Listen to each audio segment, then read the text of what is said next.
What's up guys, welcome back. This is anime fiction. You'll be watching What If Naruto Was the Allspark in Transformers Part 4. Now, let's begin. Are you out of your mind? Observe the stature of that individual. He resembles a formidable leader from Dark Souls. I expressed my disbelief. Could you please remain quiet for a moment so I can focus? Arachnid glared at Naruto, concentrating intently while holding her fighting stance, poised for the first move from the Decepticon leader. How may I assist you? Support you with enthusiasm and encouragement. We are in a challenging situation. I responded with a complaint. Arachnid sighed in exasperation and proceeded to circle Megatron, who observed her with an air of indifference. However, it was evident that he was poised to seize the opportune moment to conclude the encounter. Arachnid swiftly launched her webs at Megatron's face in an attempt to blind him. However, he demonstrated remarkable speed by using his sword to sever the attack in two. The arachnid assassin advanced towards Megatron, unleashing a barrage of energon blasts that were effortlessly deflected by his armor, appearing entirely unscathed by her offensive maneuvers. Megatron lunged at her with his sword, poised to strike, but to his surprise, Arachnid skillfully deflected the attack using her 6 arachnid legs as a shield, resulting in her being pushed back several feet by the force of the impact. My paws exhibit a strength that surpasses my initial expectations. An attack of that nature previously would have easily inflicted damage, yet they remain unscathed. Arachnid strategized as she charged toward her opponent, preparing to strike with multiple attacks simultaneously. However, she was caught off guard when Megatron landed a forceful punch to her abdomen with his left fist. This impact forces her to the ground, resulting in a small crater and causing her to expel energon from her mouth.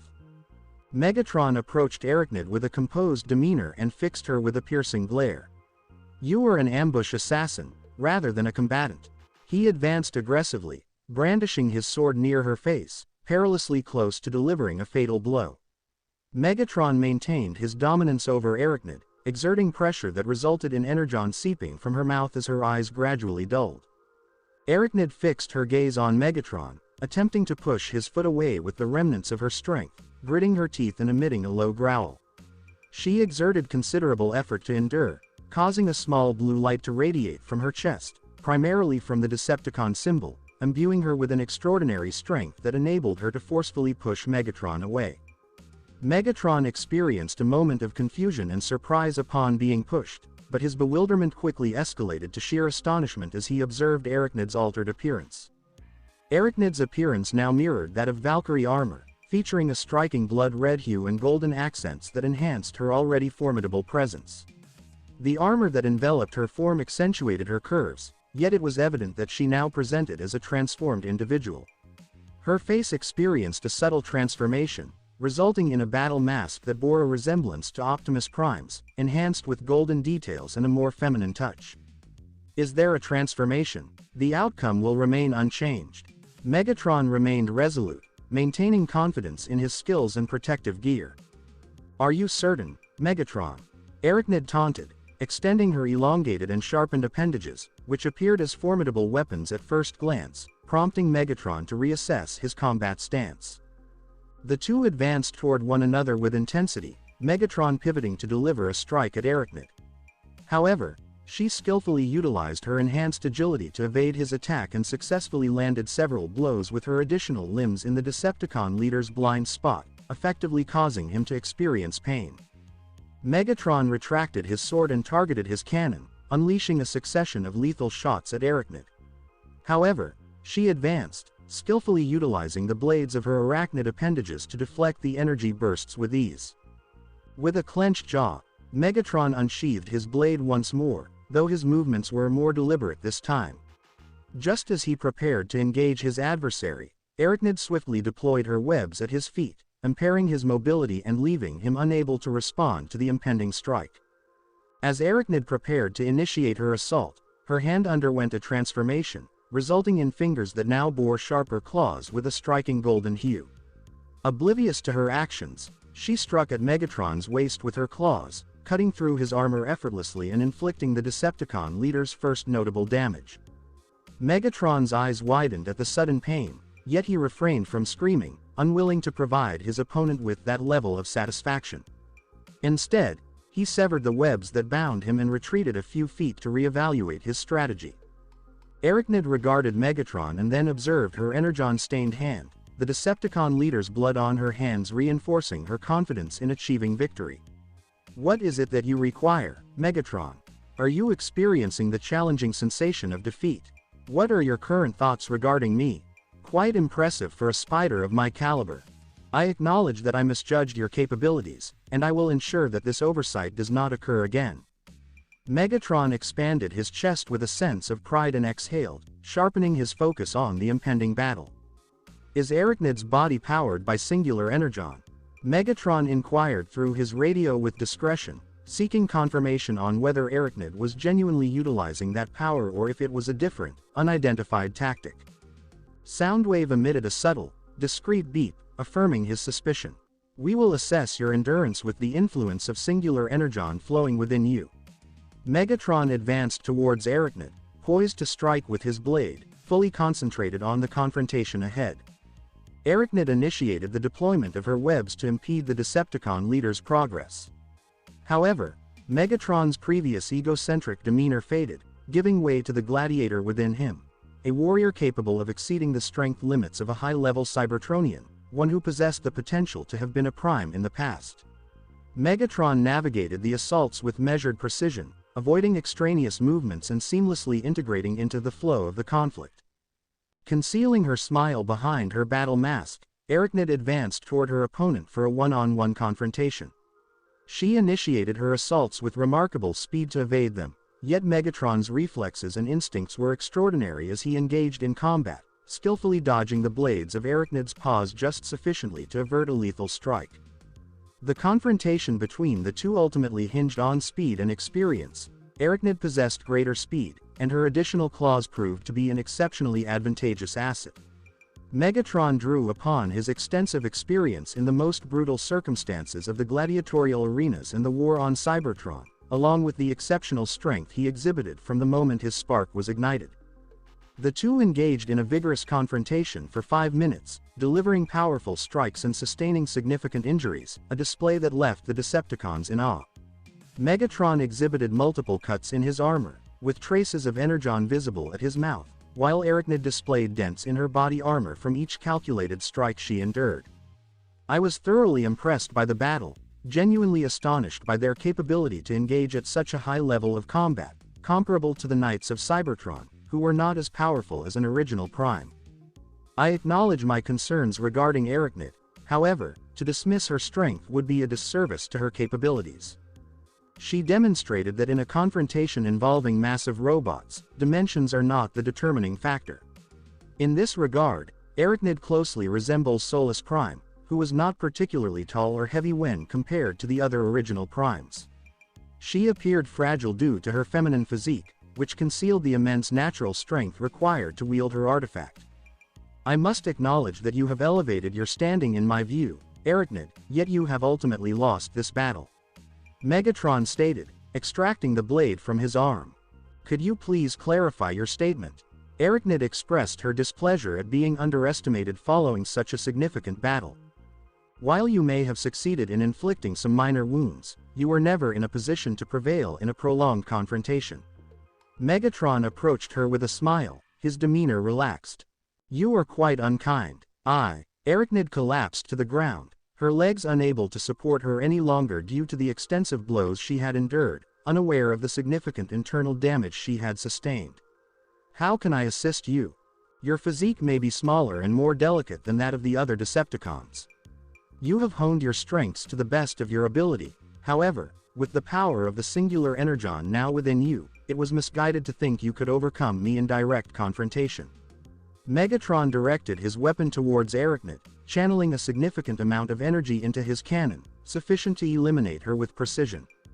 Arachnid attempted to rise, but her battle armor gradually began to revert to her original form, resulting in a complete loss of her offensive capabilities and a return to her slender, gothic appearance.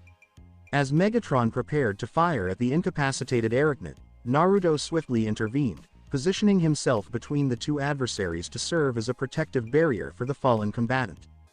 I cannot allow this to happen to her. I issued a warning, extending my arms and experiencing a significant tremor as I observed the enormous firearm aimed in my direction. Should you wish to harm her, you will need to address me first. You possess courage, yet you remain human. Megatron powered down his cannon, choosing not to eliminate the human who possessed valuable information. He bent down and lifted Naruto with his hand, applying significant pressure in his grip, which made Naruto grit his teeth from the force of being compressed like an insect. Your continued existence is more beneficial to me than your absence. If you wish to ensure her safety, it is in your best interest to cooperate. Megatron deceived, as he fully intended to eliminate Arachnid to serve as a cautionary tale, despite the potential setback to the Decepticon forces. That is quite painful, and in such moments, it would be advantageous to possess a robotic form similar to a Prime. I examined this Megatron, but upon seeing his eyes, I encountered an unsettling vision, an image of that entity enveloped in darkness. You have made a reckless decision by utilizing Dark Energon. I confronted him with a sense of urgency, sensing the remnants of Unicron's power within him, coupled with the echo of the Cataclysm Fragment's energy. Megatron was somewhat taken aback that a human was aware of his previous use of Dark Energon, which led him to conclude that his captive possessed greater depth than initially apparent. Is your name Naruto? Be assured that I have an excellent memory for faces, and from this day forward, you will be under my command. Megatron intensified the pressure on Naruto, leaving him disoriented and in pain. It is not permissible to cause him harm. Arachnid expressed discomfort, instinctively concerned about the Allspark's well-being in light of Megatron's misguided belief that it was merely a human or an object of little significance. It is quite unexpected of you, as you typically prioritize your own interests, Arachnid. Even this delicate individual captured his interest. What insights does your human mind conceal? Megatron regarded Arachnid with a scowl, his gaze shifting to Naruto with curiosity, yet his instincts alerted him to the presence of an observer. He gazed up at the largest tree in the forest and observed that a metallic bird was observing him with an unfriendly demeanor. What is the behavior of this animal? A robotic owl, adorned with gray feathers that concealed its mechanical framework behind expansive wings measuring a total wingspan of 4 meters, observed Megatron with its prominent blue eyes. From the perspective of the animal, it observed the energon of the forest flowing evenly and in balance. However, its observational abilities were quite extraordinary, allowing it to perceive Naruto as an extension of the forest, an integral part that was now at risk due to an unknown intruder. The owl's eyes glowed red, distinctly mirroring Megatron. It then spread its wings, assuming a hunting stance, and let out a powerful cry that pierced the thin, unsettling sky, prompting everyone nearby, including Naruto, to shield their ears. Megatron was compelled to release Naruto from his grasp as the pain in his audio receptors became overwhelming, causing him to lose his balance due to the disorienting sound. As Megatron released his grip, I plummeted approximately 6 to 7 meters to the ground. The initial sensation was not the impact itself, but rather the audible crack, accompanied by an overwhelming pain in my left leg. I was uncertain which was more unbearable, the incessant hooting of the owl or the throbbing pain in my leg. Fortunately, after a brief moment, the discomfort subsided, allowing me to rise from the ground. I approached Arachnid, who, similar to myself, was attempting to shield her ears. However, for Cybertronians, this proved to be more effective due to their heightened sensitivity across all 5 senses. Arachnid, are you in good condition? I inquired, gently touching her head, prompting her to meet my gaze with a distinct expression of discomfort. That device is quite persistent. My auditory perception feels overwhelmingly intense. Arachnid expressed her discomfort, experiencing an intensity of pain unlike anything she had encountered before. I find that sound quite unpleasant as well, I remarked, observing the loud owl, which was causing me discomfort. Following a brief interval of 5 seconds, the owl ceased its calls, skillfully evading an energon blast directed at it by Megatron, who unleashed his fury in the attempt. That unfortunate primitive being, Megatron emitted a low growl as he discharged the cannon mounted on his right forearm, delivering a forceful blast that penetrated the trees, ensuring that his shot could not be deflected. The owl skillfully maneuvered through the branches, amplifying Megatron's frustration. However, before the Decepticons could unite to assist their leader in eliminating the bird, a massive 8-meter bear emerged, charging toward the Decepticons and scattering them with its immense power. The bear emitted a formidable roar, reminiscent of a battle cry, instilling fear in the Decepticons. However, this display did not deter them from unleashing a barrage of firepower. Fortunately for the bear, his armor was sufficiently robust to withstand the relentless assault, transforming their attempts into mere fuel for his growing fury. With his robust, formidable claws, he eliminated the Decepticons with a single strike each, severing their components as though they were mere playthings. Megatron clenched his jaw with increased intensity, unsheathing his sword from his forearm.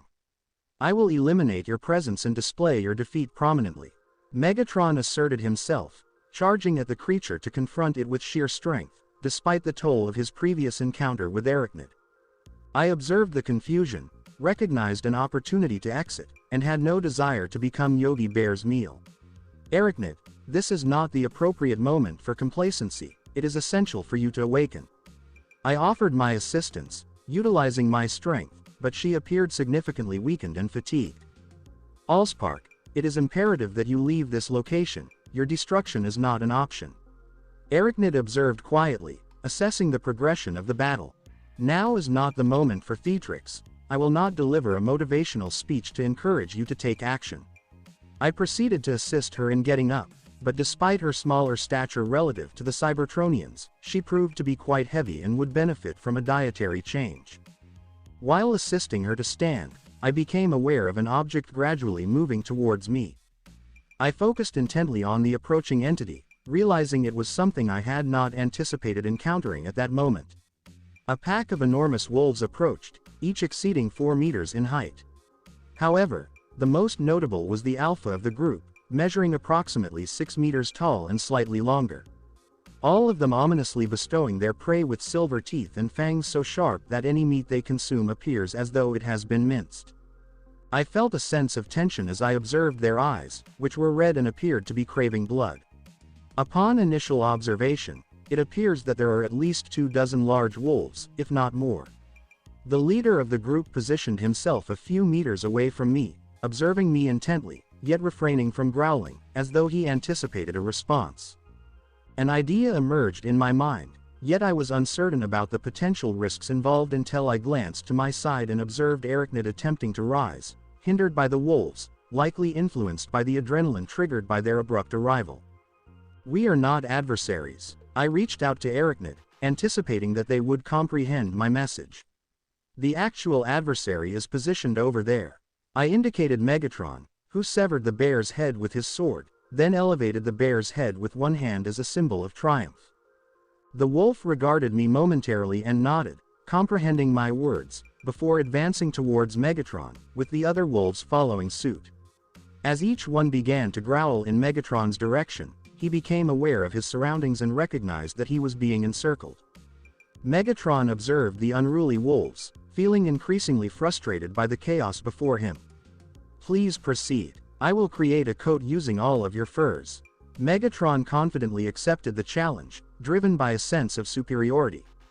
As his warship navigated above the forest with a commanding presence, numerous Decepticons emerged in their vehicle modes, appearing in significant numbers in the sky. "This situation is concerning," Arachnid stated. She positioned herself on one knee on the ground. "This forest contains a significant amount of energon, and an improperly executed shot could result in a substantial explosion." I assessed Arachnid and then the approaching army overhead. I needed to make a swift decision to prevent potential devastation in the forest. Up to this point, I have been fortunate that no shots have inadvertently struck the energon reserves suspended from the branches. The environment surrounding me was akin to a substantial reservoir of fuel. One minor error could lead to a catastrophic explosion. "I have a proposal. If Megatron is seeking this singular energon, I will provide him with what he desires." I smiled, sensing the energy of the Allspark coursing through me. "This is a matter that requires my serious attention. What are your plans moving forward?" Arachnid inquired. She was entirely perplexed regarding Naruto's intentions. "I am planning to undertake an ambitious project involving theater. However, if I proceed, it may lead to significant challenges moving forward," I stated, gazing into her eyes. "I assure you, if you place your trust in me, I can navigate us both out of this chaos." Arachnid regarded Naruto with an expression that was difficult to conceal, followed by a discreet smile. "You are the Allspark, and I have full confidence in your abilities. Therefore, I will take every necessary action to ensure your well-being. I must ensure the Allspark remains unharmed, regardless of the fact that Megatron has mobilized his entire armada against me." Arachnid quietly expressed her confidence in Naruto's impending actions. "I will establish a surplus specifically for you, ensuring your protection until my spark is extinguished." I am taken aback by your transformation. I offered her a compliment. "I am not affiliated with any faction. My decisions are based on personal choice, and this is the choice I have made." Arachnid observed Megatron as he engaged in a fierce battle with the wolves, facing significant challenges from the Alpha, who was attempting to dislodge the cannon from his forearm. "I do not seek redemption. My focus is solely on my interests, one of which is the continued existence of the Allspark." "Then we have an agreement."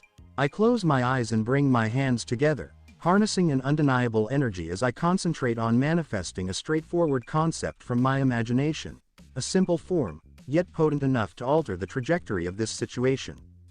Megatron forcefully struck a wolf's head against a tree, causing fragments to scatter widely, until two additional wolves leapt onto his back and utilized their claws to penetrate his armor. Megatron, now thoroughly exasperated, propelled himself backward against a tree, incapacitating the two wolves and momentarily stunning them.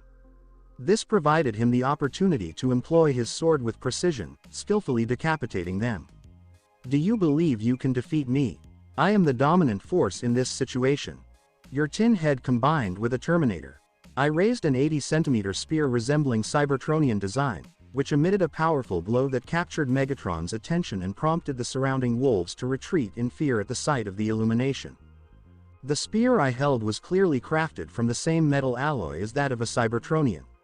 However, the significance lay not in the material used for its creation, but in the spear's inherent capabilities. The key was associated with the forest, enabling master control over the vegetation within that area. Although it was my initial attempt at creating a relic, it possessed sufficient power to effectively entice Megatron into believing that this weapon was the key to the power he was fervently pursuing. "If you desire the singular energon so intensely, here it is." I raised my voice, rotating the spear multiple times on its axis before driving the tip into the ground. This action generated a surge of energy that enveloped the entire forest, illuminating the trees with a bright glow reminiscent of festive decorations. The airborne Cybertronians retreated, perceiving it as a potential weapon or unexpected countermeasure from the forest. The tree trunks underwent a transformation, establishing an energy conductor that directed lightning bolts toward the largest tree in the forest. The uppermost layer of the forest functions as a barrier, preventing any entry or exit unless facilitated by a portal. The large tree commenced a gradual transformation, expanding in size until it reached a height of over 500 meters and a circumference of 50 meters. A significant surge of energy was present at the top, gradually intensifying as if it were a device on the verge of detonation. Megatron observed the towering tree with a sense of admiration, its immense size rendering everything else trivial. He sensed the formidable energy emanating from it, a force capable of significantly altering the trajectory of the conflict in favor of the Decepticons. "Could you please elaborate on your actions?" Megatron inquired, lacking a full comprehension of Naruto's strategy. "I advise against remaining in this forest for the next 10 minutes. I stated, sensing a slight bead of perspiration trickle down from my forehead. Similar to how energon circulates within a Cybertronian, providing vitality and power, excessive amounts can compromise their biometrics and systems. I retrieved the spear from the ground and presented it to Arachnid, who accepted the relic with a degree of caution, observing as the weapon began to alter its mass, adapting to her size and extending to a length of 180 centimeters. Upon completing its adjustment to Arachnid's size, the spear emitted a glow that enabled Arachnid to revert to her battle mode, catching her off guard, and even more so, Megatron. This is exceptional. It appears that my body is undergoing a process of self-repair. Arachnid remarked, experiencing the gradual alleviation of pain in her body and a sense of rejuvenation. Megatron examined the weapon, perplexed by its sudden appearance, yet he recognized its formidable power and sensed the immense energy emanating from it.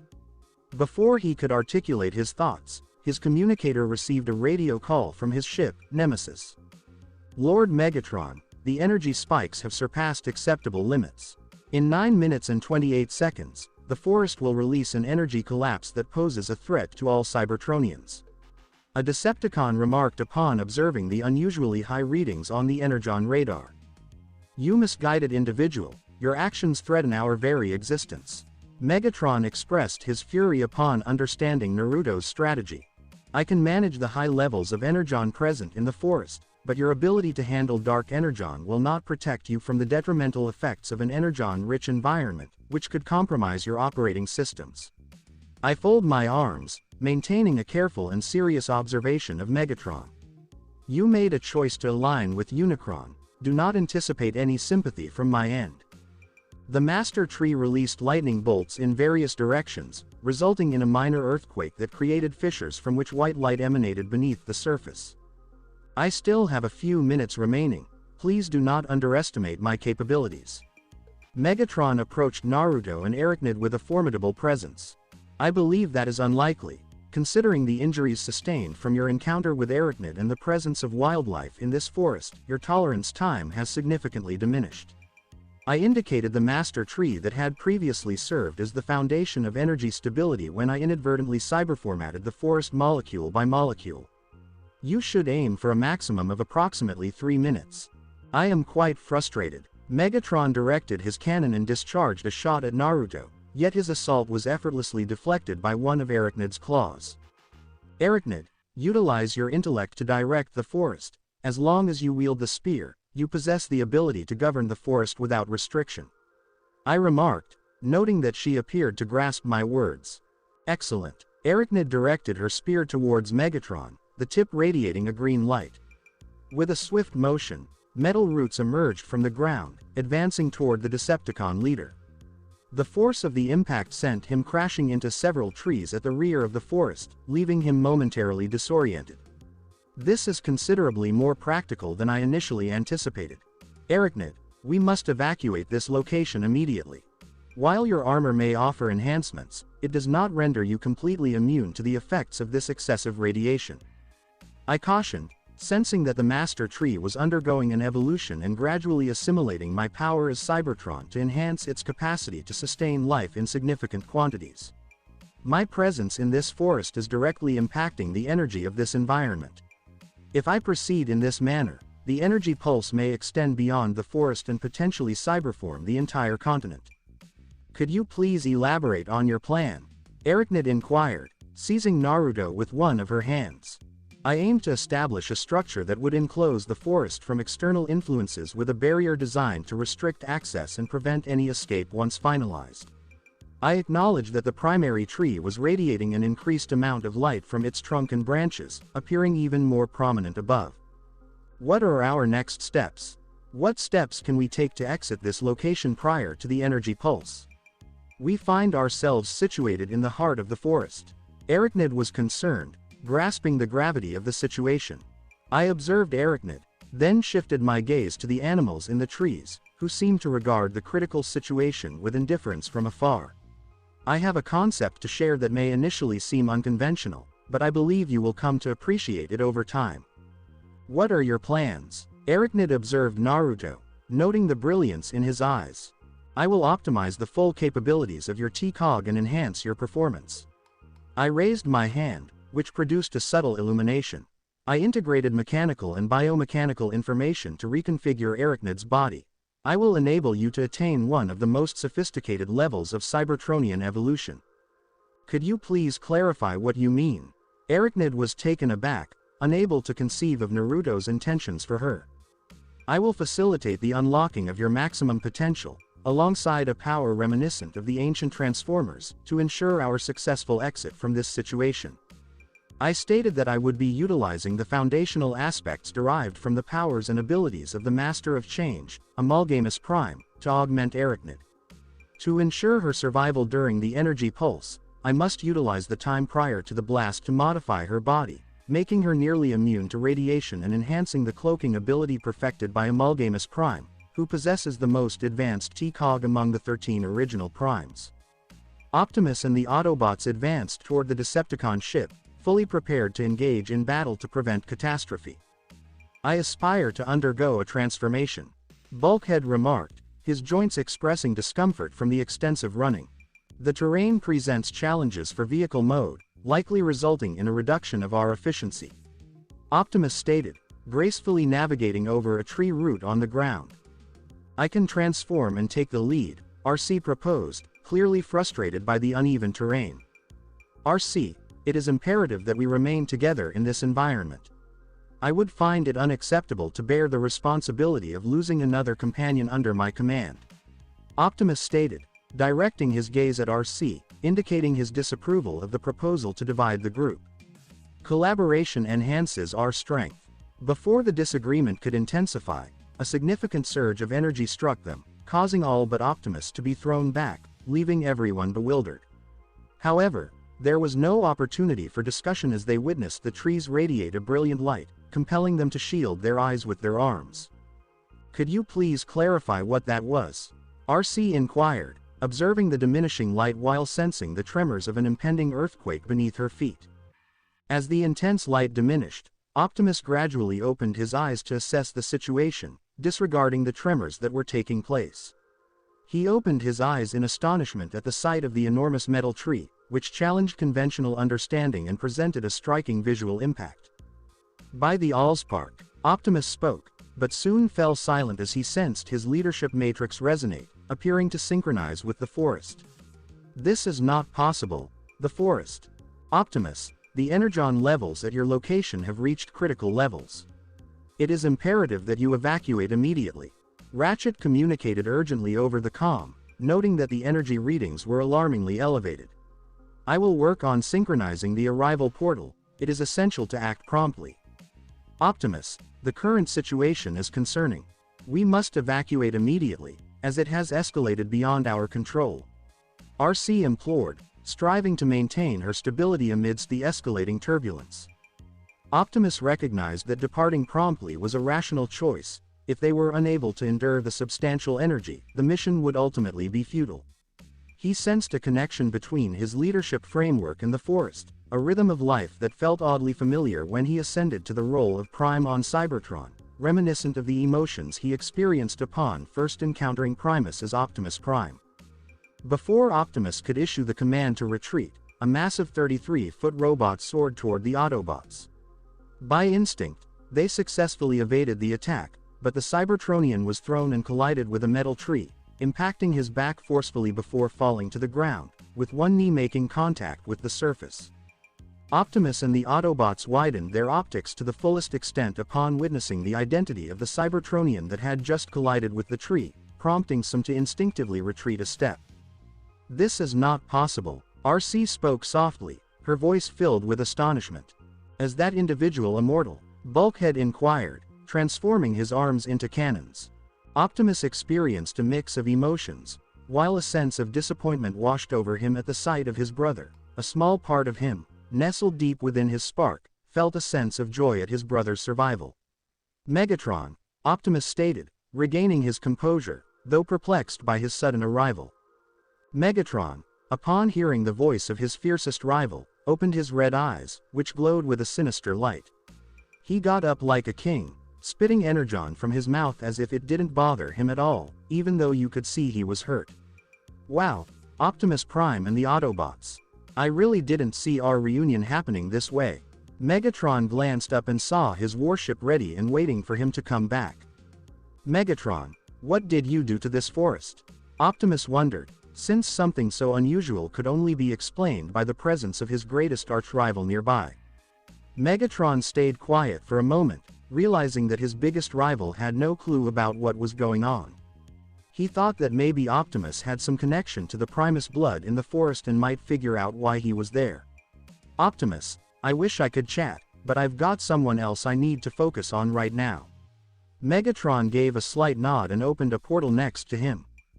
Megatron really wanted to wrap up his last duel with Optimus Prime, but he just couldn't take him on in the state he was in, especially without the boost from singular or dark energon pumping through him.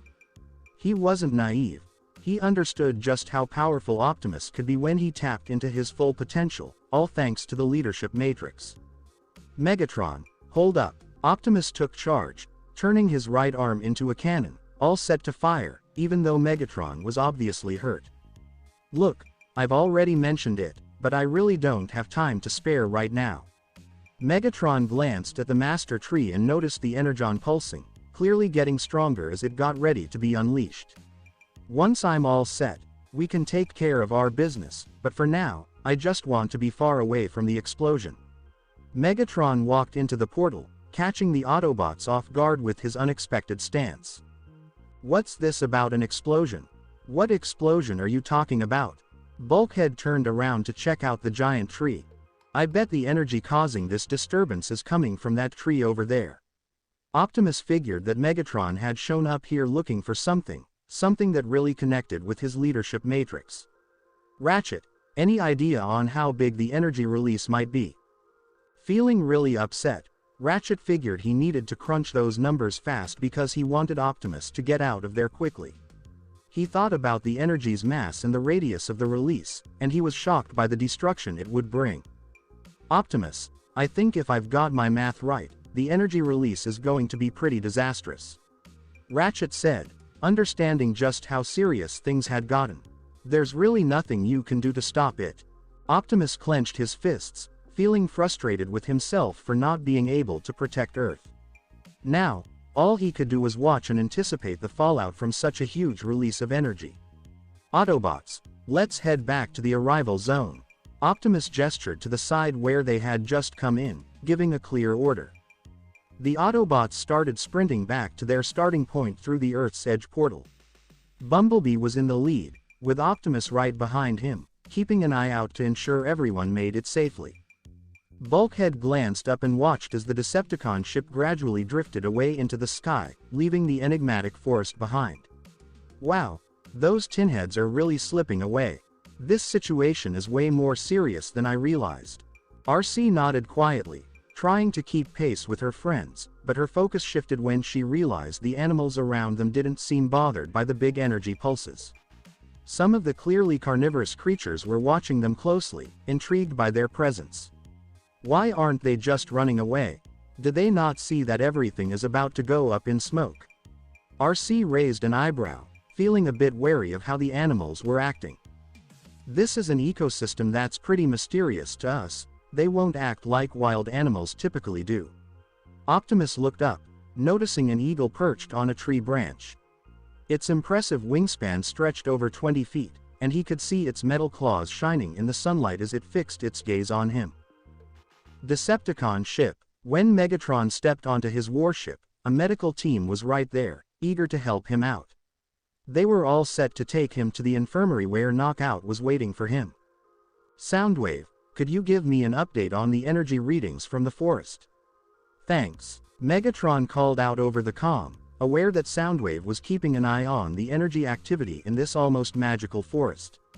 Decepticons, let's get ready to launch into planetary orbit.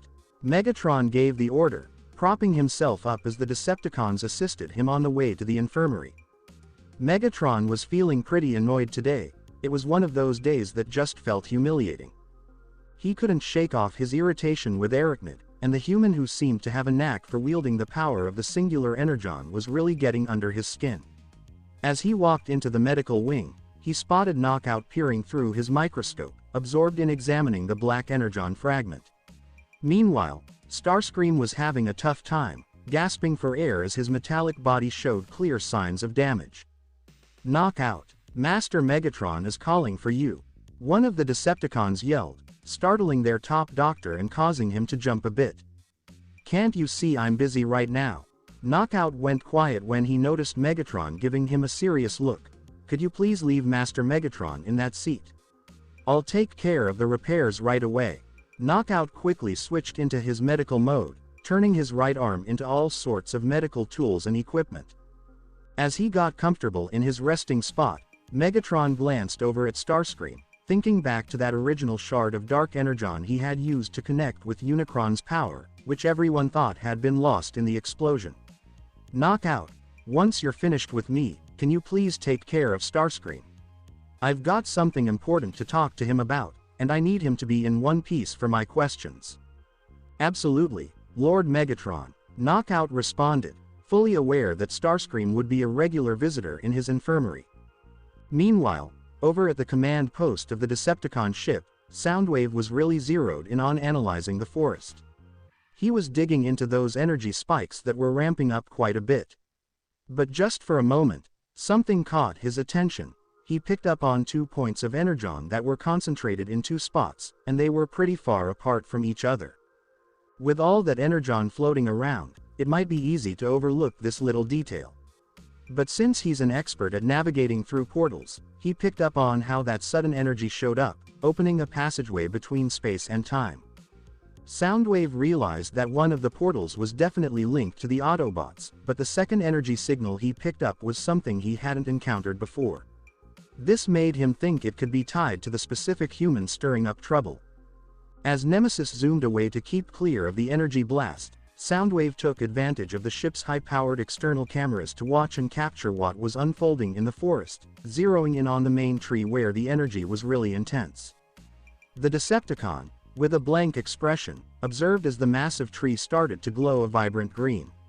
It released a huge burst of energy that shot straight up into the sky, reaching a height of 8 kilometers and piercing through the clouds. Then, out of nowhere, this energy expanded, creating a physical layer that blanketed the entire metal forest, clearly defining its borders.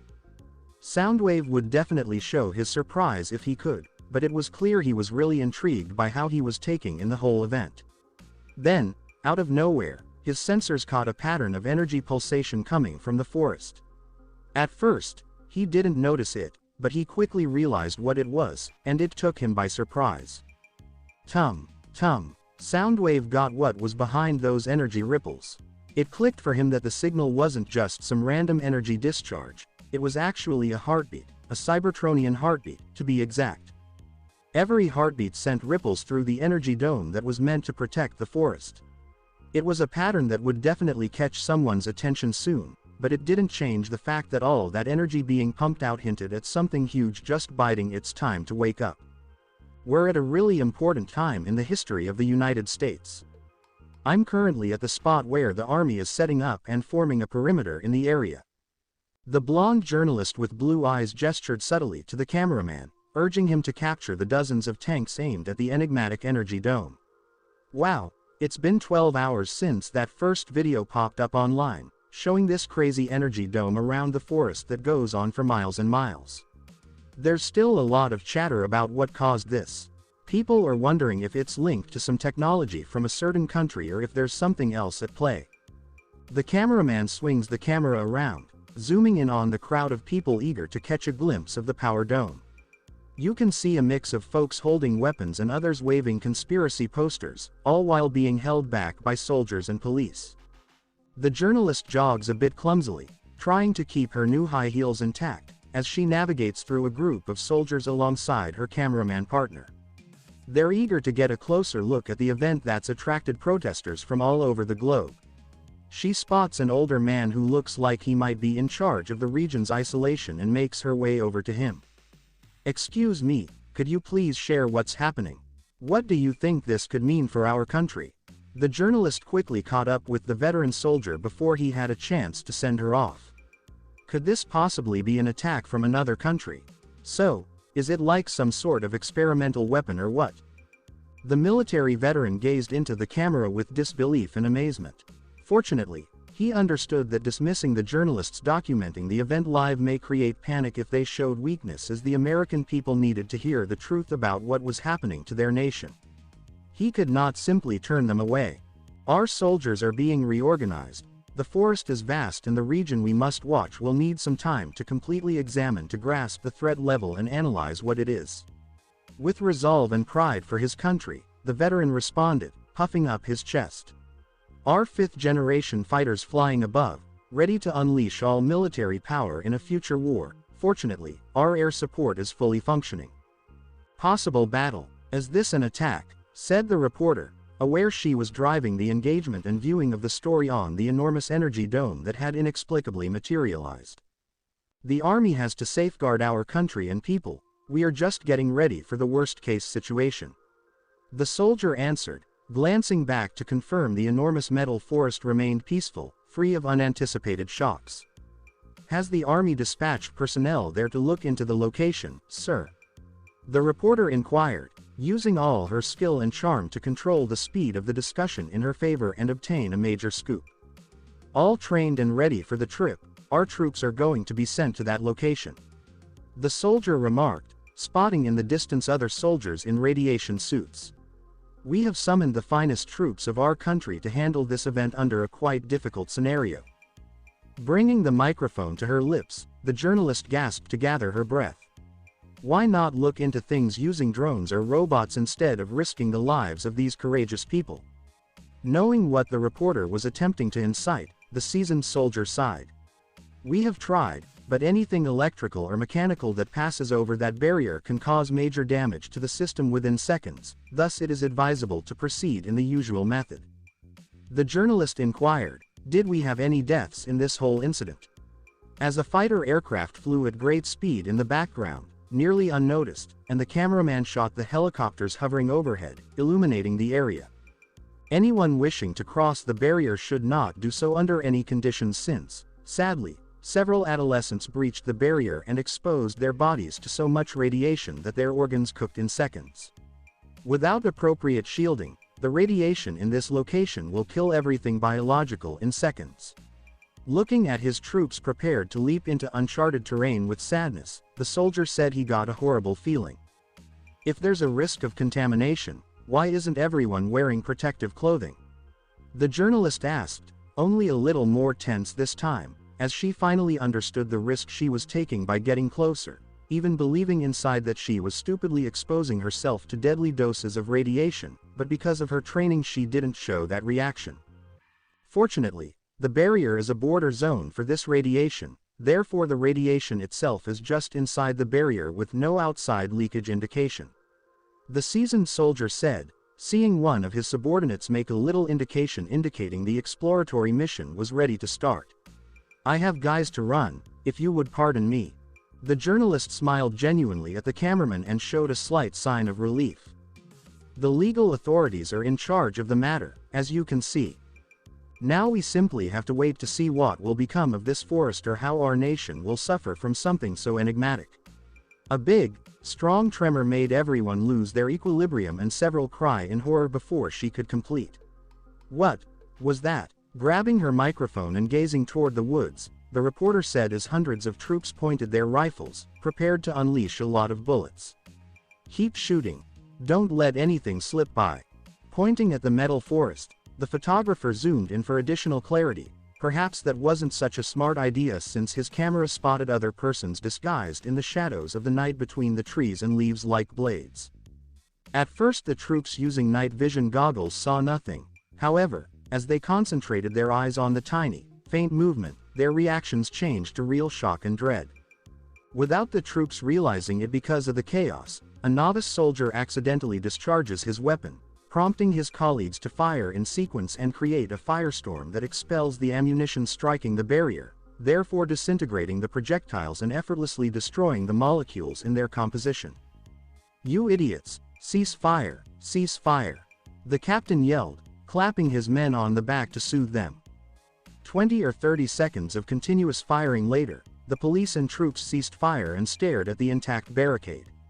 While everyone was frozen with anxiety, the only thing that changed was the smoke from the weapons rising into the air and gradually vanishing under the breeze. Small, bright red eyes suddenly materialized in the darkness, transforming the moment of anticipation into profound horror. A little buzzing noise, like a swarm of insects, caused the shadowy creatures hiding in the tree trunks or between the metal sheets to become more visible. The police officers, soldiers, or civilians who could somehow see those tiny red eyes clustered in the trees became even more terrified when they heard a kind of female voice saying something very inaudible with a concealed rage they could not even grasp, not knowing they had angered all the entities in the forest, particularly the guardian of the forest. Hundreds of thousands of biorobotic insects burst out of the energy barrier and assaulted the people like a swarm of furious bees to defend the hive before anybody could act or fire a shot from a firearm.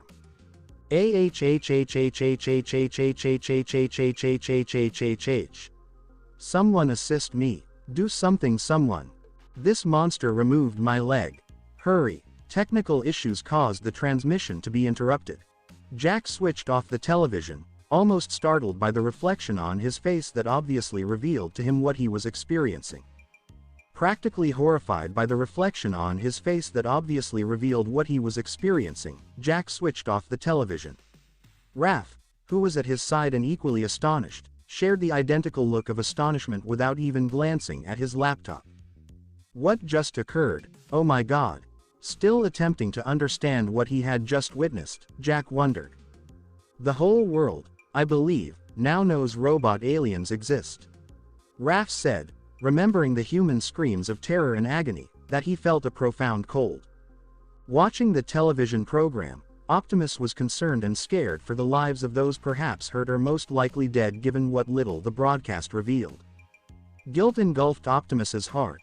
He understood deep down that there was no way to stop what was happening as the chain of events had been so abrupt that it was impossible to foresee or control the outcome.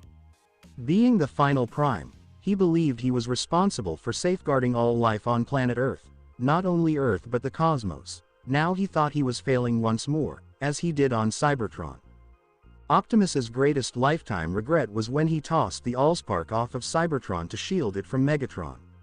Many may call it an illogical choice, but given the outcome many years after the battle started, it was the correct one to save the future generation or hope of Cybertron. Energon gradually became limited without the Allspark to power Cybertron, therefore spreading the fight beyond the cosmos and extending the wearying period of the struggle. One may argue the Cybertronians are almost extinct now. Certainly, many exist hidden among the stars waiting to see who would come out on top from the conflict, but the war's length made it impossible to know how many survivors escaped or sought safety in tiny colonies with their own energon supply. Optimus, it's not your fault. Megatron destroyed our planet and now intends to destroy this one. There was no way to foresee what would happen. RC, who crossed her arms, stated this as she heard quite well what occurred in the transmission. Mostly because of the illusion that the accursed commander of the Decepticons was dead, a deception that had falsely soothed her soul for weeks, she was enraged. Now that everyone has witnessed this, what will follow? Raph inquired, his spectacles being adjusted. Raph, given what transpired, your government and other countries of the globe may very well take some aggressive action, which would trigger a more major disaster as it is obvious the forest reacts when it is assaulted. Feeling mentally exhausted, something unusual for him, Ratchet said. The only way I can see to handle the problem is to figure out exactly what this forest is so that we can have a strategy to fix it. We all heard the strange voice in the broadcast. It's not anything arbitrary. So you mean the forest is actually alive and there is a ruling awareness inside it that can control the animals as a defensive response? Jack inquired, nervously tapping his foot on the ground. Isn't there such a gigantic Cybertronian or Transformer? Still, it's not easy to say just what this woodland is. We have no idea if it's a massive transformer or artificial intelligence. Recalling for a time one of the biggest sacrifices done so the Autobots could depart Cybertron in the last great conflict, RC said.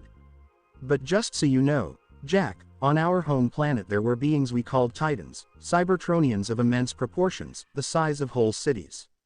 Sadly, lack of energon caused their deaths all. Metroplex was the last to live. He sacrificed all his life essence to power our escape vessel. RC's report to the famous Titan made Ratchet, Bumblebee, Bulkhead, and Optimus bend their heads in reverence for the last Titan who sacrificed his life to illuminate the torch of hope so the Autobots could endure the last day of the conflict on Cybertron. Miko somehow recognized that it appeared to be a more serious matter, and she thankfully kept her queries to herself, especially after witnessing Bulkhead's sorrowful response to hearing the Titan's name. She was astounded by the concept of a robot the size of a city, not realizing that Cybertron was already a planetary-scale transformer. Before the talk could return to the main issue, Agent Fowler came, striding out of the elevator with a less than pleased expression on his face, as if someone had kicked his ass or stolen his baseball. Prime, you have a lot of explaining to do. What the hell is this forest? Do you know how near my bosses are to chopping off my head? Fowler roared and slapped his fists hard on the railing. Calm down, Fowler, it is most likely Megatron's fault, not Optimus. Jack attempted to defend the Autobot leader, claiming that it was unfair for Optimus to bear responsibility for what was going on. What? Is Megatron back? Explain it. I thought the Decepticon leader had died. Fowler grew even more furious, his face crinkled with wrath and worry. We found Megatron in the forest before the energy blast reached its peak, and everything leads us to believe that whatever caused it was what Megatron and the Decepticons were looking for. Optimus responded, still astonished to see Megatron in person after assuming he had died in the space bridge explosion. The fact that he had lived was still difficult to fathom, given Megatron's metal alloy should not have been that resistant at the time. Damn, it seems like things just keep getting worse. Fowler groaned tiredly, glancing at the Prime team, knowing they couldn't undo the harm already done. Since the troops struck the forest, the entire insect-infested zone has been reduced to dust, a full kilometer in length. The underlying issue is that our satellites have identified that the forest has begun to spread its territory, gradually taking over everything, like a parasite. You mean? Jack attempted to explain, but was swiftly cut off. This thing could spread all over the United States, or even the entire planet, Fowler stated bitterly. There is strong talk of using heavy weapons to destroy it, even nuclear weapons, and even China and Russia are urging us to use our weapons against ourselves. Agent Fowler, I understand your concern for your planet, but attacking something unknown that even we don't know how to deal with could lead to a larger-scale counterattack. Ratchet soon interfered, eager to emphasize the gravity of the issue. It is quite possible that the forest adapts and learns, and if you attack with a larger scale of weapons, you could cause the forest to go into a frenzy and see humanity as a plague to be exterminated. So what do we do? Fowler yelled, pounding his hands on the railing, the sound of the hit audible.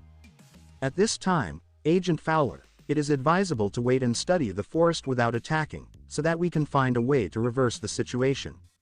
Optimus spoke, attempting to soothe Fowler. He knew better than anybody else the weight of bearing the entire planet on his shoulders. Optimus, was there nothing like this on Cybertron? Raph inquired, as Ratchet had been teaching him about Cybertron intermittently over the last few weeks and was a fairly competent instructor. Cybertron has many ancient histories, even before my birth, but none of them showed anything like this. Optimus spoke, recalling the broadcast and the language the forest spoke when it was assaulted. Ratchet, rewind the transmission, I want to review the moment the forest announced the attack. What are you thinking? Bulkhead inquired, perplexed. Optimus, do you think you can find out what language was used? Ratchet inquired, knowing the history of his buddy Optimus Prime, or rather Orion Pax, the historical archivist of the IACON library. Maybe, but if it's a completely new language, it'll take more time. Optimus stated as he started checking the journalist's transmission. Why does it matter? It does not fix anything. Fowler sighed, losing hope for a viable solution that would not result in pandemonium. To save your world, Agent Fowler, it is sometimes necessary to use methods other than violence. Optimus gazed at the screen and heard a female voice from the jungle, which he typically could not comprehend. Optimus listened to the message multiple times, still not comprehending what was being said, while everyone else watched in despair, with the exception of Ratchet, who believed in his friend's talents and historical knowledge. Optimus was so focused on finding a solution that Agent Fowler's protest and the conversation he started with Ratchet seemed irrelevant to him, as if he were the only one present. The leadership matrix in his chest began to light, communicating with Optimus' consciousness and prompting him to open his eyes as he finally grasped the forest's words. You tiny humans, you dare to violate my land and people. Then you shall face my fury in return. That can't be. Optimus spoke, making everyone to stop bickering and stare at him in astonishment. Did you find anything useful, Optimus?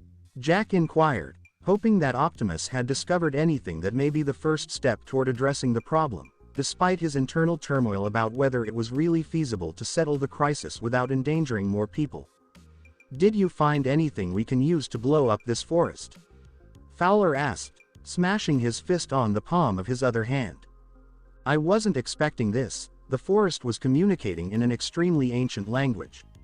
Optimus responded, still in astonishment at what he had learned. How old are we talking? Ratchet inquired, crossing his arms. Optimus turned and glanced at his Autobot and human pals, perplexed. The forest was communicating in the first language of Cybertron. Ratchet raised his eyes in wonder. Unlike the others who did not comprehend the significance of Optimus' words, he utilized his brains flawlessly to determine when in Cybertron's history Optimus was referring to when he stated that the first language was used. By Allspark, is Optimus sure? Ratchet inquired, needing a specific assurance. I don't understand. Bulkhead and Fowler spoke in unison. Can you two tell us exactly what you're talking about? RC inquired, noting that she was not a Cybertronian history expert. Before the conflict, she was just an average girl who lived her life without worry, thus it was clear that she had not even researched the old stories, relying instead on the population's rudimentary understanding of the most current or least possible Cybertron beliefs. The forest communicated using the language of the ancients, or rather, the language the original primes used with the first generation of Cybertronians in the first era of Cybertron. Optimus stated, to RC's surprise and dismay, that Bulkhead and Bumblebee understood his and Ratchet's surprise. The era of the primes, well, that changes things. Ratchet muttered, placing his hands around your waist, unsure how to proceed.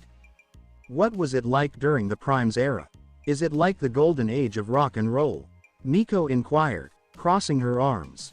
Are they related to Optimus? Well, it's more intricate than it appears. It was considered the period when the gods marched with the people of the time, the 13 primes, the earliest Cybertronians and the most powerful in existence, with the purpose of defeating chaos. Ratchet expressed reverence for Cybertron's past. Alpha Trion, Nexus Prime, Micronus Prime, Quintus Prime, Liege Maximo, Zeta Prime, Alchemist Prime, Solus Prime, Amalgamus Prime, and the four most powerful that stood out: Onyx Prime, Vector Prime, Prima Prime and Megatronus Prime. Washington, D.C., Pentagon. A man in an extraordinarily exquisite military outfit strolled through the corridors, flanked by numerous decorated military troops of the greatest rank and status on the battlefield. We need a new countermeasure for this situation, we are running out of viable options. A general spoke with displeasure in his voice. Our weapons are ineffective against this barrier. We've lost more than 3 F-22 fighters in the last 3 hours. Everything we fire at the forest returns twice as strong, said the marshal in charge of directing air combat troops. Now there are rumors of massive metal eagles swooping over the energy dome above the clouds, attacking anyone that comes close. We had to cancel dozens of commercial planes bound for or around the region. Secretary of Defense, I recommend that we isolate the area and... Enough. The Secretary of Defense turned, his countenance stern and intimidating for one of the country's most distinguished men, despite his elderly age. We will not unleash military-grade nuclear bombs on American land, have you lost your mind? The public would panic, and the president would rip my head off. The present Secretary of Defense has been working to safeguard his country's security for over 20 years. He is devoted to defending citizens' freedoms. His name is John Keller. He is a combat veteran who, after years away from the battlefield, continues to train his marksmanship and study military techniques for adapting to the new era of weaponry. We need to think about a new strategy, but our first priority is to protect our citizens. We will isolate the region until we have a countermeasure, said John Keller, who prefers not to worry about civilian losses before developing a successful offensive strategy. Secretary of Defense, what are our plans for expanding the forest area? Every minute we waste, it grows. Another bald-headed marshal spoke up, nervous because he couldn't fathom a circumstance in which the military armament would be ineffective.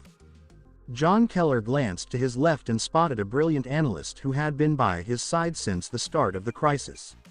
So, how much time do we have before this forest spreads all over America? The distracted analyst held his tablet and ran through some quick mental calculations to come up with an answer for his boss. Just wanted to share some info. So, based on what the satellites are showing us, it looks like our national territory could be gone in about a year. And the continental shelf, that might be completely taken over in 2 or 3 years, which could mean Canada and Mexico are at risk too.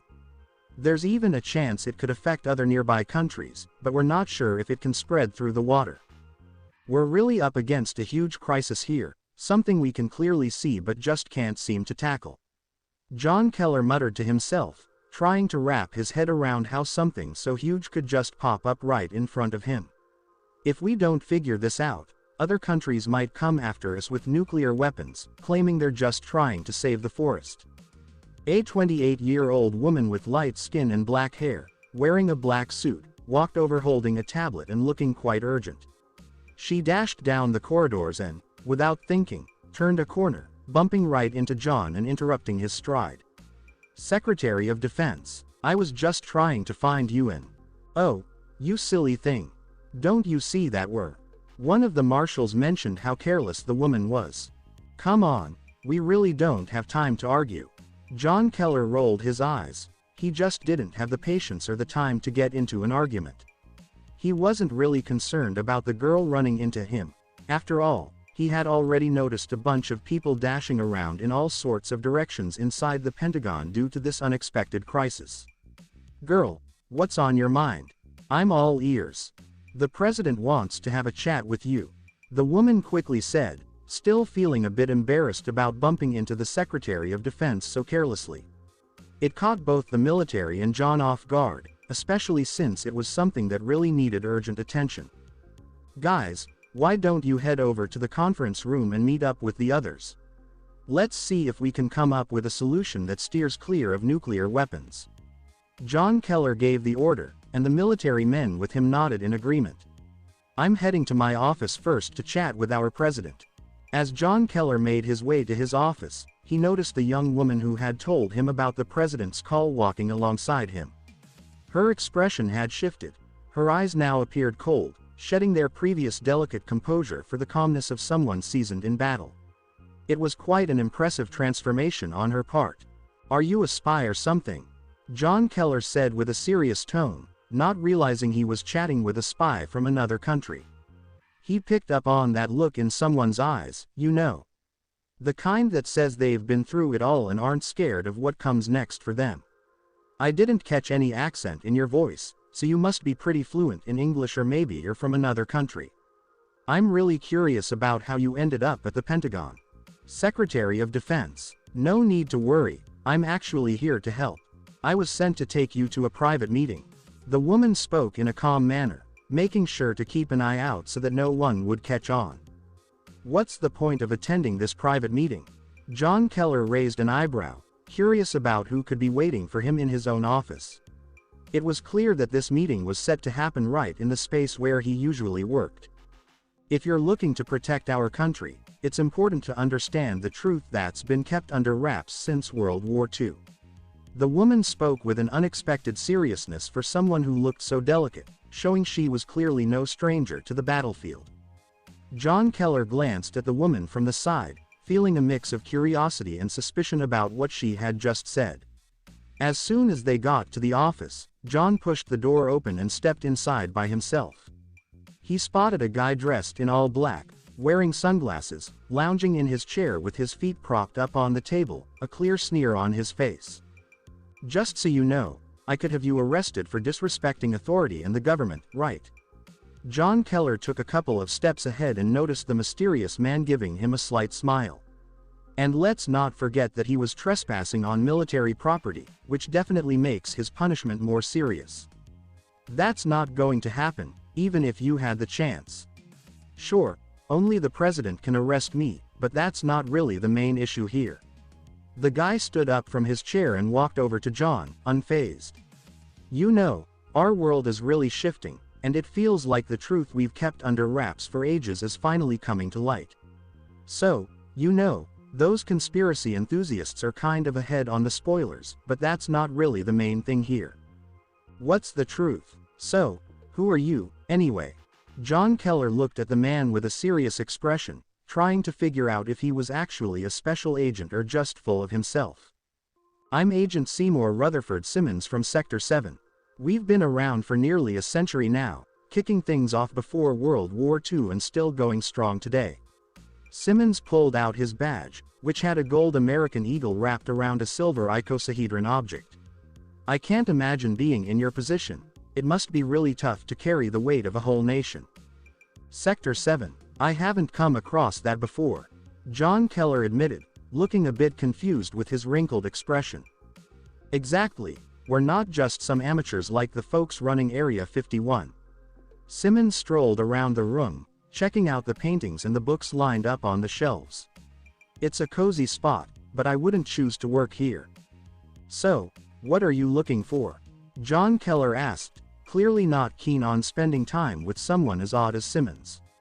It feels like our country is in crisis, and you seem to be treating it like any other day. It's just another day for me. I've been hanging out in the shadows for quite a while now, and let me tell you, I've witnessed some stuff that would really make any regular guy wonder about his spot in the universe. Simmons pretended to sound wise, but it was clear he was just making fun. Alright, let's get serious for a moment. The crisis you're dealing with is really just an alien plague that's taken root here on Earth. Alien? Seriously? That's such a bad joke. Are you for real? John Keller was really done with Simmons and just wanted to wrap up the conversation and get him arrested for being so rude. You know, our country puts a ton of money into military spending each year, like hundreds of billions. But here's the thing. 10% of that goes straight to the organization I'm part of. Ever since World War II, Sector 7 has been the priciest military organization out there, and it's all about keeping our homeland and humanity safe with some seriously advanced technology. Simmons said, letting go of his sarcastic tone to be more serious. What do you mean by protecting the human race? I'm not quite getting it. John Keller asked, looking a bit puzzled by where the conversation was heading. He had no idea about the truths that were spilling out of Simmons' mouth. Secretary of Defense, do you honestly believe we're the only ones out there in the universe? In this vast and endless universe, do you ever wonder if, out of all the billions of planets and stars, we might be the only ones with intelligence? Simmons glanced at the tiny globe sitting on the table. He picked up the object with one hand and sent it crashing to the floor, breaking it into pieces. You know, we humans are pretty small when you think about the vastness of the universe. And those folks who can actually travel through space, they've been around on this planet way longer than you might think. Wait, are you really bringing up aliens? What are you talking about? Are you some sort of wild enthusiast or conspiracy theorist? John Keller was losing his cool and felt like it was time to call security. I'm not crazy. I just believe that humanity has the potential to not only survive but really thrive. Simmons peeked out the window, then turned away, giving the sky a wary glance. You know, there are a lot of secrets in our world, Secretary of Defense, secrets that you might not even be aware of. We in Sector 7 have some secrets that even our alien visitors aren't aware of. Sure, we might not have all the latest tech, but we've definitely got a few clever moves ready to turn the tables. So, are you saying you have a solution for the crisis we're facing? John Keller gave Simmons a wary look. I might not have all the answers to the crisis, but I'm here to chat about how this metallic forest popped up out of nowhere. Simmons grabbed a file he had left on the Secretary of Defense's desk and passed it over to him. This document has all the essentials you need to grasp the truth.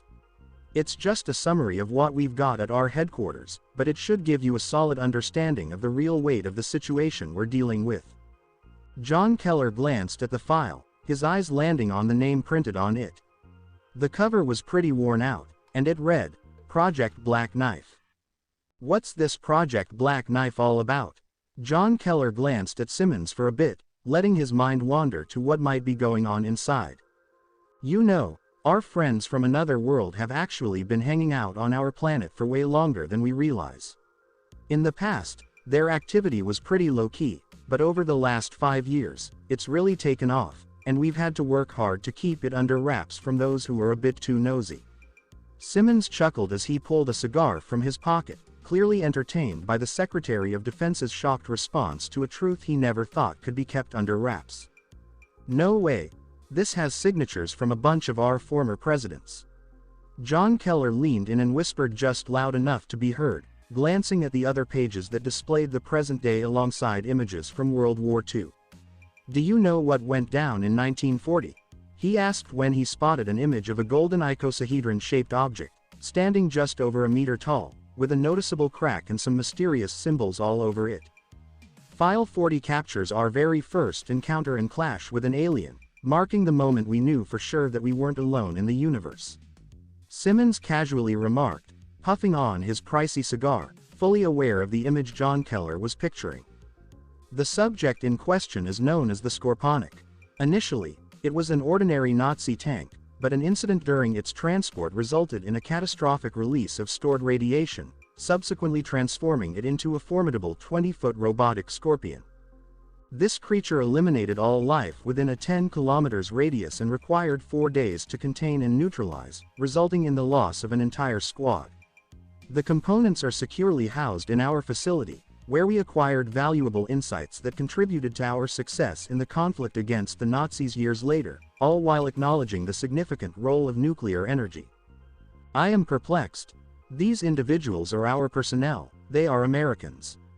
The official entry into the war occurred following the attack on Pearl Harbor, rather than a year prior. John Keller regarded Simmons, seeking a response, while overlooking his disregard for smoking in the office. Due to official constraints, the United States was unable to directly engage in or support the conflict, necessitating that Sector 7 function beyond established regulations. It is essential to prioritize business matters. Simmons made a witty remark. What was the purpose of your organization's presence in Africa?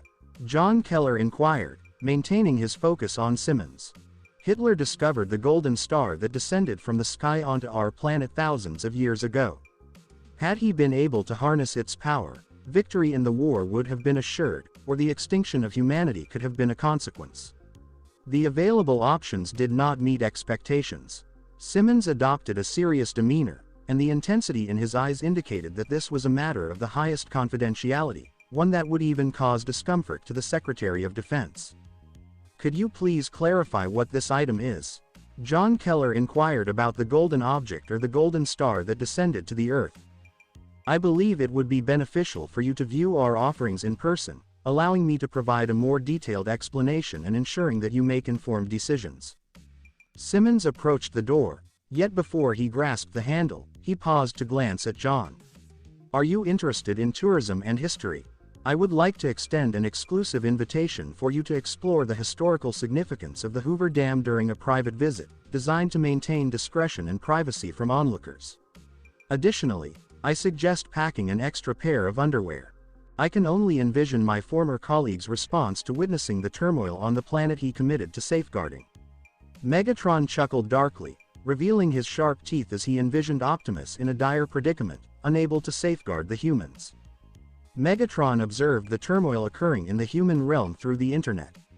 Despite his ongoing recovery from bodily damage over the past few hours, he found it entertaining to witness humanity grappling with a crisis beyond its capacity to manage independently. Humanity exhibits a certain fragility, a rather somber reality considering its composition of flesh. Megatron observed his arm, noting a minor scar on his armor.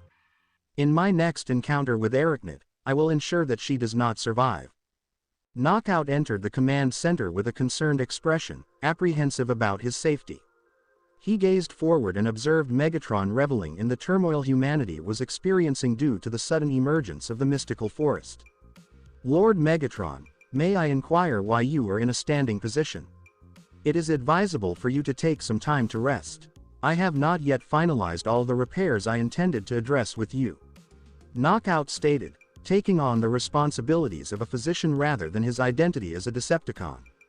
I am already experiencing significant improvement. Knockout, I will enhance my capabilities further once I retrieve the original Dark Energon shard that was taken from me by Starscream. Megatron regarded his doctor, signaling his disinterest in any admonishments. Knockout, have you made any advancements regarding the enigmatic fragment we have on board?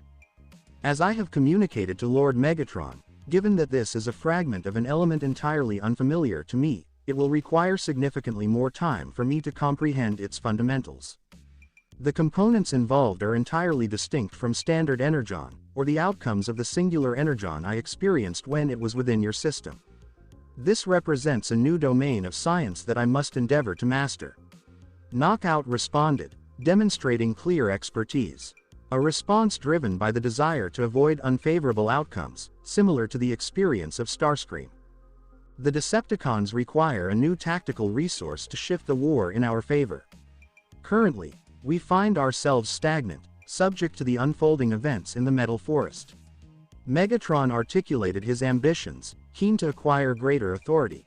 Fortunately, Lord Megatron, Optimus and the Autobots are unable to access the forest, as the concentration of energon present poses a significant threat to any Cybertronian. Knockout endeavored to elevate his master's spirits. It is important to remember, Knockout, that these animals possess the ability to navigate this barrier freely. Their biology is specifically adapted to thrive in an environment abundant in energon without facing any consequences. Megatron briefly admired the forest animals for their immunity, which sparked a subtle idea that could prove beneficial. These creatures possess greater strength than the foundation of my standard Decepticons, and with them at my disposal, I will command an army of animals capable of eliminating any Autobot or opponent that challenges me. Knockout chose to align with Megatron, though a fleeting doubt surfaced as he recalled the unexpected ally he had encountered upon his arrival on this planet. Lord Megatron, I have a minor inquiry regarding the status of Naruto. The individual who has succeeded in capturing your attention. Megatron cast a sidelong glance at his doctor, revealing no discernible emotion aside from a palpable disdain directed at a particular female spider positioned beside the human. The individual is currently in the presence of Arachnid on this planet, and it is highly probable that Arachnid is pursuing her own interests. Lord Megatron, is there a potential risk of Arachnid aligning herself with the Autobots? Knockout inquired, as it is uncommon for a Decepticon to depart from the faction, particularly in a living state. It is improbable that she would take such action, as Arachnid has eliminated numerous Autobots in my name previously, and her disposition is too proud to align herself with Optimus Prime. Megatron articulated his thoughts with precision, quietly admiring Arachnid's embodiment of true Decepticon values. Regarding Naruto, what is the situation with the human? Are you planning to apprehend him? Throughout my life, I have come to understand that knowledge is a significant source of strength, regardless of its form. Despite the boy's humanity, I cannot allow him to reach Optimus Prime, as it would undoubtedly jeopardize my plans and lead to significant consequences. Megatron glanced past Knockout and observed Soundwave advancing quietly, as is his customary manner. Soundwave, I trust you have something to present to me. Soundwave acknowledged and initiated a video call from outer space, situated hundreds of kilometers in light years from planet Earth. The video presented the Decepticon symbol adorned with military stripes, signifying the utmost rank achievable through Megatron's endorsement, eliciting a smile of anticipation from him. Lord Megatron, this is Barricade. I am privileged to have received your call to assist in our efforts to overcome the Autobots. Barricade presented himself in his Cybertronian humanoid form, standing over 8 meters tall, with strong arms and legs, and a notable scar on his chest, prominently displaying the Decepticon symbol on a badge. As the esteemed leader of Cybertron, I would like to offer you a gift that reflects your stature. Barricade stepped back, unveiling a restrained Autobot exhibiting significant bodily damage, teetering on the brink of mortality. Megatron displayed a calculated smile, satisfied with the evident proficiency of Barricade's abilities despite the passage of time. It is gratifying to observe a distinguished Decepticon striving for Decepticon success. Master Megatron, I acknowledge that my arrival on planet Earth has been delayed, but I assure you that my foremost commitment is to advance the Decepticon cause. Long live Megatron. The transmission concludes, and Soundwave resumes his characteristic enigmatic and silent demeanor. This individual remains quite intense. Knockout remarked upon witnessing the severely damaged Autobot, enduring a more brutal assault than what Starscream had experienced at the hands of Megatron. He endured significant physical punishment, likely subjected to coercive methods to disclose the whereabouts of concealed Autobots. It is with great satisfaction that we anticipate the arrival of another elite Decepticon to join us here on Earth. With Barricade's capabilities, I will undoubtedly gain control over this individual and uncover the secrets he possesses within his mind. Megatron acknowledged, primarily intrigued by how the human possessed knowledge of Megatronus Prime and Dark Energon. A Decepticon responsible for security approached and saluted his leader, bowing his head in deference to Megatron. Master Megatron, Starscream has regained consciousness and is stealthily moving about the ship. What could be the reasons behind my patient's not adhering to medical advice? Knockout spoke quietly, oblivious to the fact that Megatron was listening. Soundwave, I would like to discuss matters in 1 hour. I will initiate a discussion between myself and Starscream first. Megatron departed, entrusting Soundwave with the management of his ship. Knockout, please accompany me. A medic will be required for the meeting. Affirmative, Lord Megatron. Knockout responded promptly, accompanying the Decepticon leader as they approached Starscream. I am feeling quite frustrated. Megatron has significantly compromised my physical form. That individual is quite formidable. Starscream moved cautiously down the corridor, his steps marked by a palpable sense of fatigue and strain. He rested against the wall for stability or occasionally to regain his breath. This situation is quite challenging. I find it difficult to endure. If Megatron had perished in that explosion, I would be occupying my rightful position as the leader of the Decepticons. Starscream surveyed the corridors, ensuring that no inquisitive observers were present. He proceeded to move stealthily until he reached a specific wall that bore a small claw mark he had made himself. He extended his hand into a recess behind the pillar and retrieved an item, unveiling the original fragment of dark energon that Megatron utilized in his initial attempt to pursue mystical and enigmatic powers. Cough, cough, cough. To ensure my survival and establish myself as the definitive leader of the Decepticons, it is imperative that I harness this power. Starscream regarded the fragment of Unicron's blood in his hands with keen interest. Should Megatron successfully harness this power to establish an army of the undead, it stands to reason that I too can leverage it to my advantage. Before Starscream had the opportunity to introduce dark energon into his spark, a formidable blast of energon struck his right arm, causing the energon shard to drop onto the metallic floor and roll toward its rightful owner, Megatron. By Allspark, Starscream cried out, kneeling on the ground as he endured the overwhelming pain that assaulted his senses. Lord Megatron, Starscream is nearing his limits. He is unlikely to endure the treatment you previously administered. Knockout expressed a slight sense of sympathy for Starscream, who had experienced a series of unfortunate events. Starscream's eyes expanded in surprise upon hearing the name Megatron, and he swiftly comprehended the gravity of the situation, recognizing who had abruptly severed his arm. He swiftly met Megatron's gaze and experienced an overwhelming sense of fear, then crawled to Megatron's feet to plead for mercy. Lord Megatron, I respectfully request your mercy. I am merely a servant. I kindly request your understanding and urge you to reconsider any harmful intentions towards me. I assure you of my unwavering loyalty and commitment to support you in every way possible. Starscream seized Megatron's leg, exercising caution to avoid employing his claws in this moment of humiliation. It is quite unfortunate, Starscream, that you now find yourself in a position of submission after your previous attempts on my life. Megatron delivered a powerful strike to Starscream's face, propelling him into the wall and resulting in a catastrophic failure of his circuits. Do you believe you can simply substitute my role? I will forever hold the position of leader of the Decepticons, even beyond my demise, you insolent individual. Knockout meticulously grasped the dark energon fragment between his fingers, experiencing a slight dizziness from the potent dark energy emanating from the object. He held it delicately, anticipating Megatron's intent to harness this power once more, as was clearly his desire.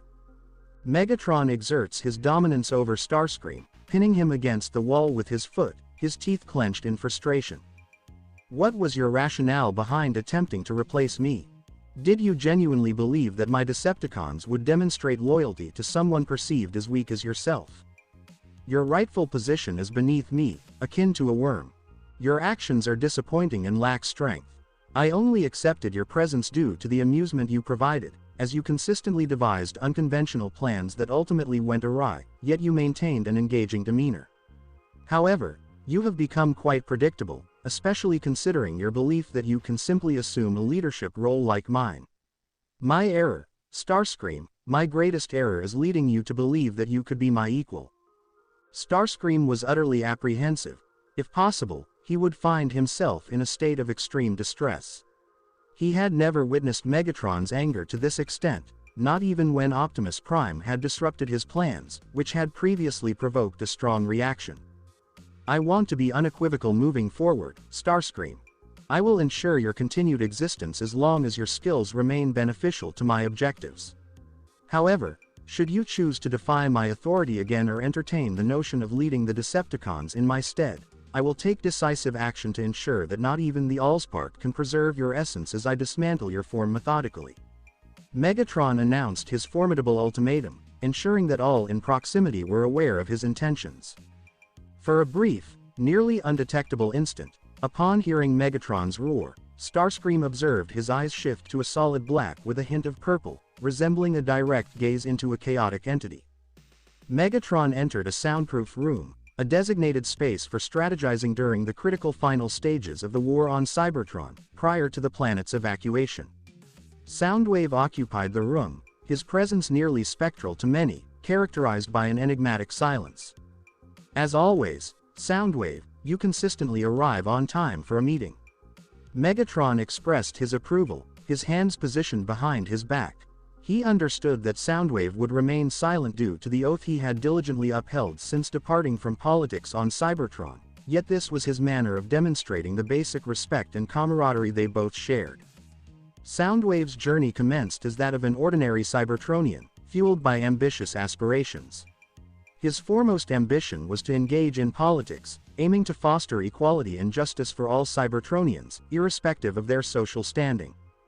Soundwave was acutely aware of the crisis facing Cybertron, prompting him to take action from within the system by pursuing a political career and advocating for his ideas through eloquent discourse. It is unfortunate that a person of such integrity and virtue gradually came to understand that his words lacked the impact necessary to be acknowledged. At a certain juncture in his challenging narrative, he found himself disenchanted with the prospect of rescuing Cybertron from the avarice and corruption inherent in high politics, uncertain of how to alter the course of events during such a bleak period. At that point, he gradually ceased relying solely on his own words and started to take action beyond mere conversation. Gradually, he adopted the persona he is recognized for today, characterized by a cold and calculating demeanor, having distanced himself from his previously untainted emotions. Despite reaching a level of efficiency far surpassing his previous capabilities, he found himself unable to save Cybertron on his own. However, one day, a young gladiator of remarkable potential inspired the hearts of Cybertronians with his transformative words, which even managed to captivate him. Soundwave, upon initially listening to Megatron's address while he executed a 40-foot robotic creature in Kane's arena and challenged the Supreme Command, required confirmation that it was not simply a facade or deceptive performance. On a dark night on Cybertron, Soundwave reached out to D-16, who was then known by the alias Megatronus, a name he adopted in tribute to the most formidable prime among the original 13. During a candid and earnest discussion with D-16 or Megatronus, Soundwave ultimately recognized the path to rescue Cybertron, a path that would require the strategic use of force to captivate and win over the hearts of numerous sparks disenchanted with the government. This marked the final occasion on which Soundwave communicated, fully embracing his role in facilitating Megatronus's transition to the government, extricating him from the gladiatorial arenas and becoming his primary supporter, which led Megatronus to abbreviate his name to Megatron. Soundwave, please provide the information you have collected from the forest over the past few hours. Megatron positioned his arms on the table, observing numerous holograms displaying extensive information regarding the metal forest. Soundwave activated his robotic tentacles and interfaced them with the table, modifying the holographic images to display what appeared to be an exceptionally dense radio signal. Could you please explain the relevance of this radio signal? Megatron observed the patterns with a serious demeanor, feeling a sense of confusion. He required a brief moment of silence to discern an unusual detail. Please hold on. That does not appear to be a radio signal, it seems to be a distinct frequency. However, what could it possibly be? Soundwave modified the image he had selected to enhance clarity for his leader, allowing for a different perspective to be considered. This does not appear to be a radio signal, Soundwave. That appears to be indicative of high-frequency brain waves. That appears to be unfeasible. The sole entity in the universe capable of achieving that is. Before Megatron could conclude his statement, Soundwave presented an electrocardiogram on his face screen, producing a commanding pulsing sound. Tum. Tum. Tum. A Titan present on this planet. Megatron murmured, pausing briefly to analyze the revelation. This forest. By Allspark, what sort of creature lies dormant within? What could be the reason for a Titan's presence on this planet? Could you please clarify your association with Energon Singular? Megatron examined the holograms, contemplating the information he had gathered thus far. The initial task was to comprehend all the details of this environment, including the abundant energon and the creatures that relied on it for sustenance. He promptly considered the possibility that this Titan was resting beneath an energon mine. However, he swiftly dismissed the notion, recognizing that it would be impossible not to have noticed a Cybertronian of that size, even in an inactive state. Titans have the capability to transform into expansive cities or sizable spaceships. It is possible that an undocumented Titan ventured into space and subsequently landed here. The technological advancements of the ancient era surpass those of our current time, indicating that the ancients were significantly ahead in their technological evolution. This may suggest a form of camouflage that enabled this Titan to remain concealed for an extended period. Megatron articulated his insights, drawing from the extensive knowledge he had gathered throughout his studies prior to enduring the conflict. Nonetheless, it does not explain why he has chosen to awaken at this moment, or if this individual is indeed the perpetrator. I should have apprehended him when the opportunity presented itself. He spoke in a low voice, his frustration mounting towards the individual who had drawn his focus. Metal Forest Territory. A blue portal materialized before the expansive metallic forest, from which emerged a towering Cybertronian, standing 10 meters tall, adorned in blue and red hues, who held the position of leader among the Autobots. Optimus, can you confirm if this is essential? Ratchet inquired, expressing skepticism regarding his friend's strategy due to its considerable risk. Should the forest possess sentience, the sole solution to this crisis would be to engage in dialogue with the forest itself. Optimus articulated his thoughts, advancing a few steps toward the barrier while refraining from drawing his weapons. He observed the significant devastation surrounding him, noting the wrecked vehicles and garments stained with blood on the ground. It was not long before a pack of formidable wolves appeared from the barrier, crossing it with ease, each one snarling and displaying their sharp teeth that gleamed in the light of the metal. I am not here to engage in conflict, I have come to discuss matters. I approach with goodwill. Optimus raised his arms, signaling his lack of intent to engage in combat, which resulted in a noticeable decrease in the aggression of the wolves. Growls. The wolves surrounded Optimus, each positioned strategically for a lethal strike on the Prime. However, none initiated an attack until the Alpha issued the command to confront the potential threat. The Alpha, his body still marked by the aftermath of Megatron's assault, observed from afar with a discerning eye, as though anticipating a directive. Kindly escort him to my presence. A soft voice conveyed a message to the Alpha Wolf, prompting him to howl at his pack, directing them to assume their positions. The wolves started to line up, guiding Optimus into the forest as the barrier opened wide enough for him to slip through. As soon as Optimus stepped into the barrier, a bubble of clear energy wrapped around him, shielding him from the hefty dose of energon that could put his life support at risk. He was clearly impressed and felt a sense of safety from the intense energon radiation that Ratchet had mentioned. This little demonstration really confirmed Optimus' suspicion that it was still possible to have a conversation to sort things out without any unnecessary bloodshed or energon loss. But he wasn't naive enough to let his guard down in such a complicated and dense environment. Once, the forest was all about metal everywhere you looked, with energon fruit hanging from the branches for a snack. But now, it feels like the plants and animals have jumped ahead in their evolution, all in just a few hours. Everything was now covered in glowing plants, lighting up the surroundings with vibrant colors like red, green, and blue. Each step felt like a dive into a mystical experience, as if the forest had a touch of magic to it. Optimus was taken aback. For a moment, he just soaked in the beauty around him. The trees looked more stunning than ever, and the ground was alive with plants.